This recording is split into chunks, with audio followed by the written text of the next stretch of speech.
Olá a todos! À sua frente está o gráfico do Bitcoin, que analisamos no vídeo anterior. Prometi dar uma olhada no mercado de ações dos Estados Unidos. Veremos o índice Nasdaq 100, que é, de certa forma, o irmão gêmeo do Bitcoin no mercado de ações. Por quê?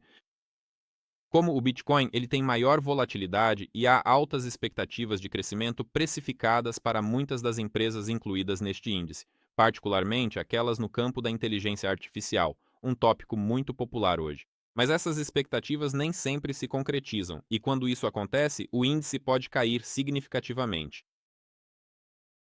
Na plataforma QuantFury, onde você, assim como eu, pode negociar sem comissão, o índice é representado pelos futuros E-mini. Então digitamos Nasdaq na busca e vemos o Nasdaq sem E-mini. Os futuros têm uma característica particular. Eles têm uma data de início para a negociação e uma data de término, a data de vencimento. É por isso que o gráfico é um tanto curto, mas não olharemos para o índice em si. Em vez disso, olharemos para um fundo ETF baseado neste índice e o mais conhecido deles é o Invesco.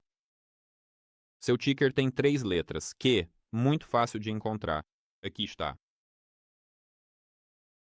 Então vamos começar com as velas semanais, porque o perfil do gráfico das ações deste fundo ETF corresponde completamente ao perfil do próprio índice.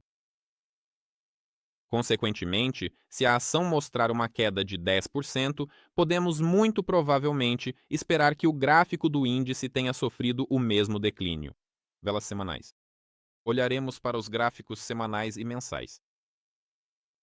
O que vemos aqui? Vemos que por volta de 3 de novembro começou uma semana de rally quando o índice estava caindo por 3 semanas consecutivas, e isso aconteceu depois que ele atingiu uma nova máxima histórica. Este declínio terminou com crescimento. Deixe-me dar um zoom.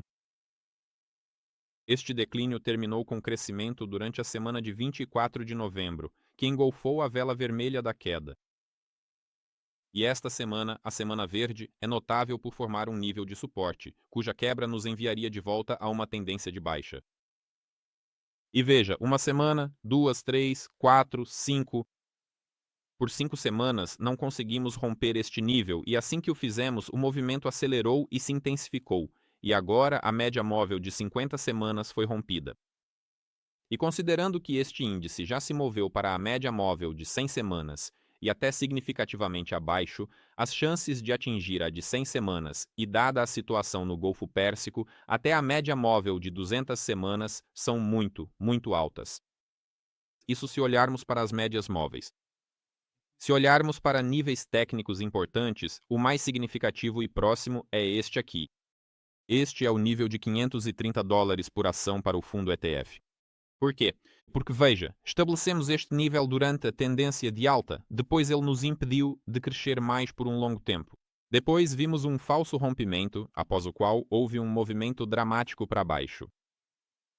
Consequentemente, este nível é importante para nós e coincide aproximadamente com a média móvel de 100 semanas. Agora vamos tentar estimar em termos percentuais qual seria o tamanho dessa queda. Bem, em relação aos preços atuais, isso é cerca de 5,5%. Podemos usar esse número como um ponto de referência. Mas se o declínio continuar até a média móvel de 200 semanas, já seria uma queda de 20%. E se continuar até a média móvel de 300 semanas, seria em torno de 30%. E acredite, isso não é muito comparado à situação que pode ocorrer, e é muito provável que ocorra, dados os eventos no Golfo Pérsico, a guerra entre os Estados Unidos, Irã e Israel. Agora vamos olhar para os candles mensais. Nos candles mensais, eu chamaria sua atenção para os seguintes pontos.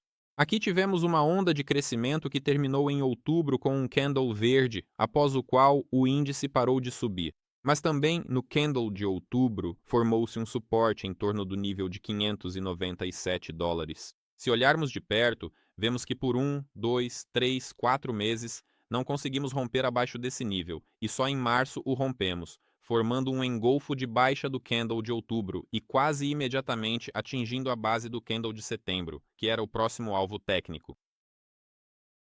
Aqui e agora, não há um único motivo para comprar.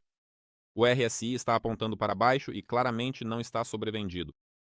Temos um engolfo de baixa completo, o que significa que o próximo nível técnico, no mínimo absoluto, é de $549 por cota do ETF. Mas o nível mais importante é aquele em que o índice reverteu da última vez, $522. Em relação ao índice Nasdaq, esse número em si não significa nada, mas podemos pegar o tamanho da queda como uma porcentagem relativa ao preço atual e ver que é de 7%. Então, uma queda de 5 a 7%? Bem, você nem precisa de muita imaginação para isso. Mas note que o índice já caiu para uma área da média móvel de 50 meses, o que significa que um declínio de 5 a 7% é apenas o começo, e há uma alta probabilidade de vermos uma queda até a média móvel de 50 meses, e isso ainda são os mesmos 20%, neste caso, 23%. Mas a média está em tendência de alta, e com o tempo, pode estar um pouco mais alta no próximo mês. Mas a queda pode ser ainda mais profunda, cerca de 40% até a média móvel de 100 meses. O ponto principal nos gráficos semanal e mensal é que, do ponto de vista da análise técnica pura, não há absolutamente nenhuma razão para comprar agora. E se adicionarmos a situação no Golfo Pérsico a esses gráficos, perceberemos que a onda de choque da guerra que os Epá-Imão iniciaram contra o Irã ainda nem atingiu a economia real. Está apenas começando a se formar como um tsunami que ainda está no mar, mas logo essa onda atingirá as margens da economia real. Negocie com cuidado. Se você escolher a plataforma QuantFury para suas negociações, assim como eu fiz, ficarei feliz em saber. Até logo!